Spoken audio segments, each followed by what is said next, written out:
So I am Jen Neitzel. I have a business partner. Her name is Anastasia Correa, and she's awesome. She has been a longtime restaurateur, I guess you could say. She's owned a couple of different restaurants. Delta and Miss Delta are two of the restaurants that she's owned in Portland.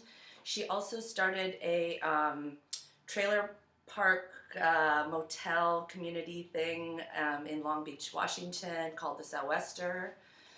Um, my background. So I'm a long time, I guess you could say serial entrepreneur. That's probably the best way to say it. I started out doing craft businesses. I used to be a really good crochet. Well, I guess I am a really good crocheter and knitter and reconstructed clothing. So seamstress person. And random factoid: I had my crochet pattern featured in one of the Stitch and Bitch books that came out. It's called Stitch and Bitch, the Happy Hooker, because crochet, you use a hook. And my shrug pattern is featured on the cover because I guess there weren't that many stylish crochet patterns out there, especially at that time, and so mine was featured. Anyway, over the years of doing various creative businesses, I got much more proficient at the business end of things. So I mentioned that I've done video. At one point I had an online e-course called the Maven Circle, and it was an online e-course to help people kind of get unstuck in their lives. And that was just something that I was into at one point in my life. I don't know, I've had a lot of creative jobs. Anyway, so the latest incarnation, Anna and I teaming up together, is this project, which the current working name, we've kind of been shifting and coming to it, and the current working name is Rockaway Motor Inn. And the reason for that name is that we're really kind of going for like sort of a mid-century modern aesthetic, and we want to, we feel like the Motor Inn kind of gives you that 50s kind of idea. And we want to kind of play that up even with our signage and etc. I think I have an image which maybe I can insert here. I'll have to figure out if I can do this.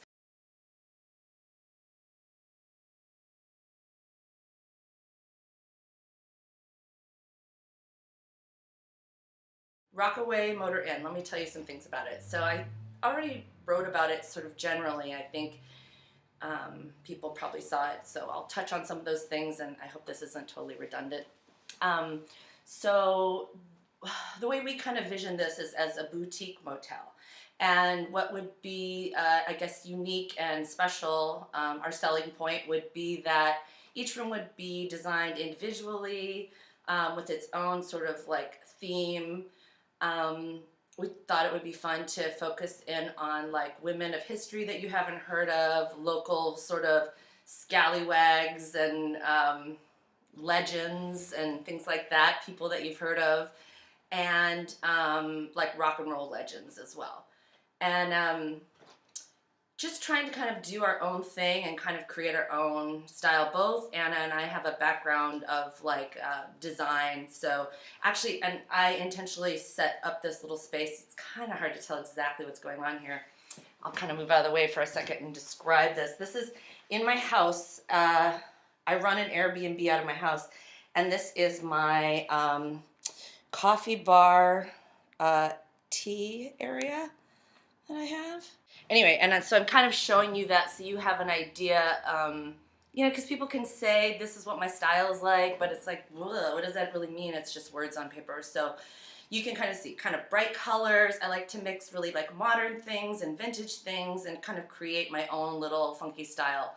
Actually, let's hope I can insert some photos here of that I've taken of my house for my Airbnb listing. I'll try to get those in here.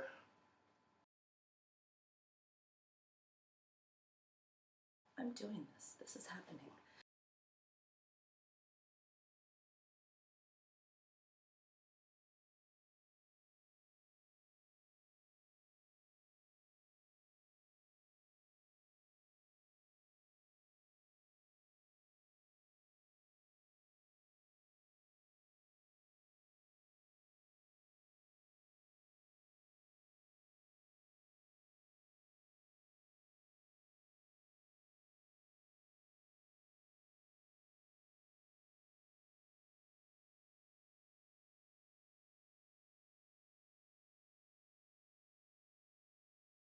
so there are some things that I think we have that are going to be really unique, like these individualized rooms, and we're going to do things like a happy hour, complimentary happy hour, where people can come and get like house-made beer or locally made beer, or like house-made sangria, and take it back to their rooms, or they can hang out in the lobby if they want to.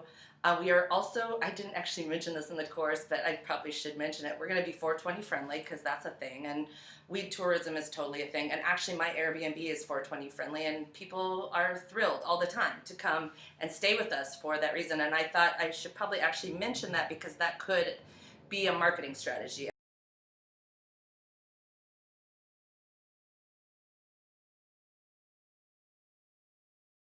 I mean, I know that there are magazines that exist, um, which I'm not actually that familiar with, but that promote like weed tourism and things like that. So that could be a potential marketing angle, I suppose. Rockaway Beach, let's talk about that for a minute. So it is on the Oregon coast.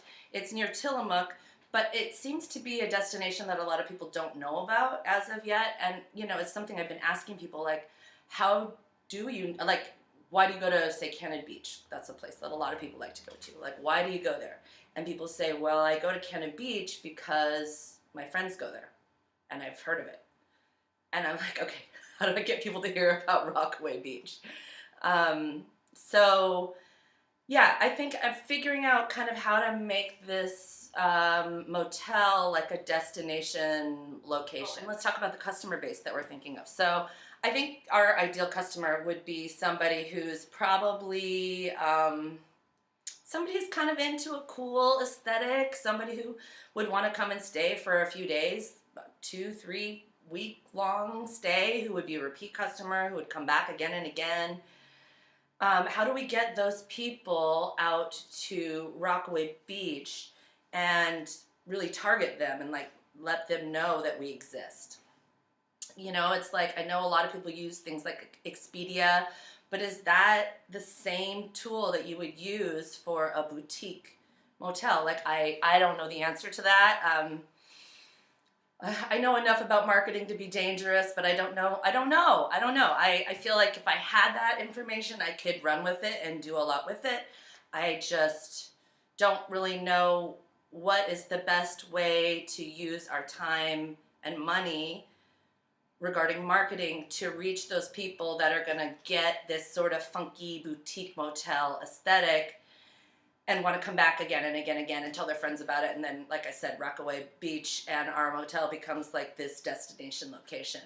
And ideally, in addition to just having, you know, single bookings like that, or maybe, you know, friends booking a weekend, a couple of rooms, we'd love to, it's not totally set up like this yet, but we'd love to see like events and group things happening too, because both Anna and I are extroverts and want that kind of community feeling at our motel. So, you know, maybe if somebody had like a family reunion or a yoga retreat or some art retreat, or I don't know, fill in the blank. But there could be, weddings would be, I can't believe I didn't mention that first. I actually think it would be really fun to have in the summertime weddings on the beach.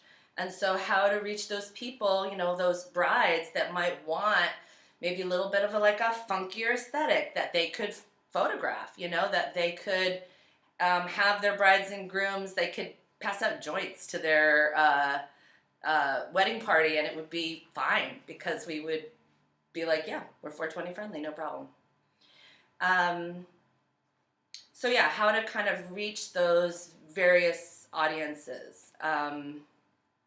What's the best bang for our buck, I guess, is really what I'm trying to think about. I see, you know, we have limited resources in terms of time and money. So how do we use that best? So a couple other things just regarding the motel that are probably just some good nuts and bolts to kind of discuss. One thing that's we're still in the middle of, like, so we haven't actually purchased this motel yet, and the reason for that is that we have pitched to a couple of different banks, lenders, and they love our business plan, and they actually think that we are totally the right people for the job and that we have the skill sets for it.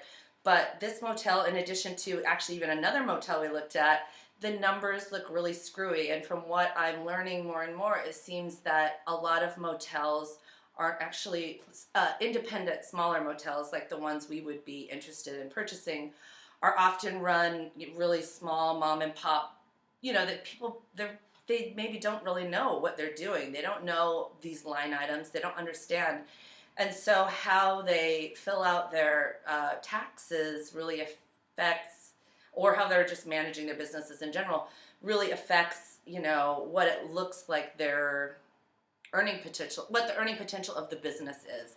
And, we have shown them on paper how we could easily flip that. But, it hasn't been proven. So we're still negotiating with the owner. It might come up that we do some version of a contract, and that could be where we basically show the earning potential, show the profits, and then the bank buys the contract from the owner, or some version of that. We're still really working it out with the owner. I think that we are hoping to get into this motel by June. Really, we want in by May. May 15th is our ideal. Because we need to do a lot of renovations. Oh my gosh, this is what I need to talk about. There's so much that needs to happen to this motel. In its current form, I'll put in some photos here. Hopefully these photos will work, but I'll describe it regardless so that you'll get a sense of it. The motel is kind of like a circus peanut orange with like a safety, what do you call that? Construction safety orange or something like that. Yeah, and it looks kind of like a tacky Mexican restaurant.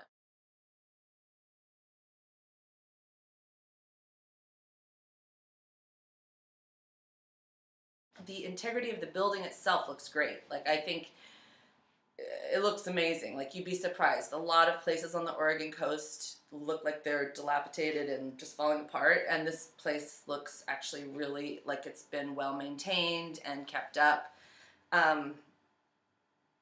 But yeah, it's going to need to be completely painted on the outside. That's going to be a big expense, time, money. All the rooms need some degree of renovations. Actually, 4 of the rooms have been redone, but a couple of them, the renovations are like probably going to have to be redone. So the majority of the rooms have not been renovated. It's a 14-room motel.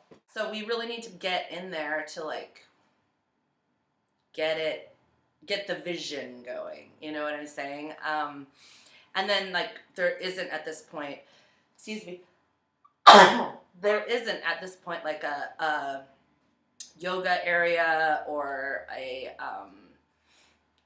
conference room or a sauna. There's none of those things at this point. So all of that stuff would need to be done within probably like a month and a half at the most, to be able to get the place in order to kind of start the summer season, because the season, motels, as probably a lot of you know, the high season, summer prices, which are higher, is from like June 15th until I believe August 15th. Although it's funny, I think it might have said September 15th on my paperwork. So anyway, it's right in that time frame. Yeah, we're trying to get in there so that we can get in on a period where we could make the most money, so that we could set it aside and be doing some of these marketing strategies and building up our name, and having a little bit of a cushion as well over the winter months when it's going to be slower. I guess that's everything. Bye. Thank you.